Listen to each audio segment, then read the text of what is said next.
On voulait faire un atelier, donc on en a pris les codes avec les briques, avec l'acier, avec, voilà, avec toutes ces choses-là, avec du béton. Et puis c'est pas un atelier de démonstration, c'est vraiment un atelier où tout est produit ici. Donc c'est un atelier qui vit, qui se patine avec le temps. La première étape, c'est la torréfaction. On va mettre une cinquantaine de kilos dans la trémie du torréfacteur. On ouvre la trappe et là, les fèves descendent dans le tambour. Le tambour va brasser les fèves et on a un brûleur à gaz à l'arrière de la machine qui permet d'apporter la chaleur, les calories. Ces fèves-là vont être mises dans le casse-cacao Tarare. Les fèves sont concassées. À la sortie de la machine, à la sortie du casse-cacao, on obtient le gruet, donc ce qui est la fève de cacao concassée, propre, séparée de sa peau. Ensuite, on passe à l'étape suivante qui s'appelle le broyage donc, du gruet.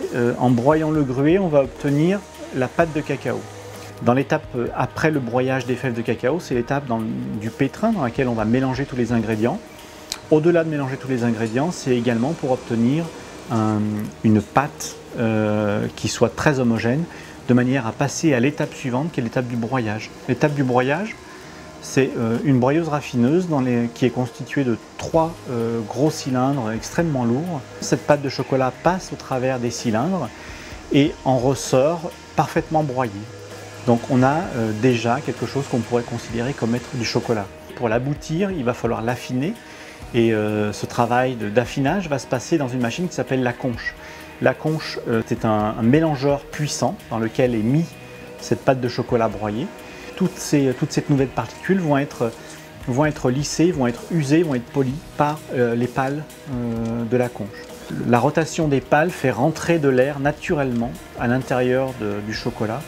Et cet air va oxygéner le chocolat. On va changer la texture, on va changer le goût également lors de cette étape-là.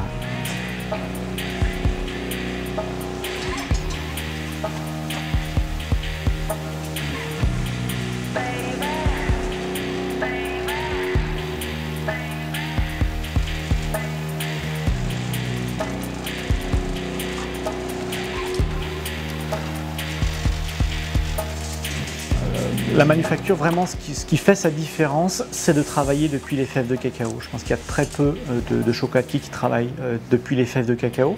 Donc voilà, c'est ça notre différence. Par conséquent, ce sera le goût, évidemment. C'est absolument pas pour dire qu'on est meilleur, c'est tout simplement pour dire qu'on est un peu différent et qu'on apporte une singularité, en espérant que ça plaise au plus grand nombre.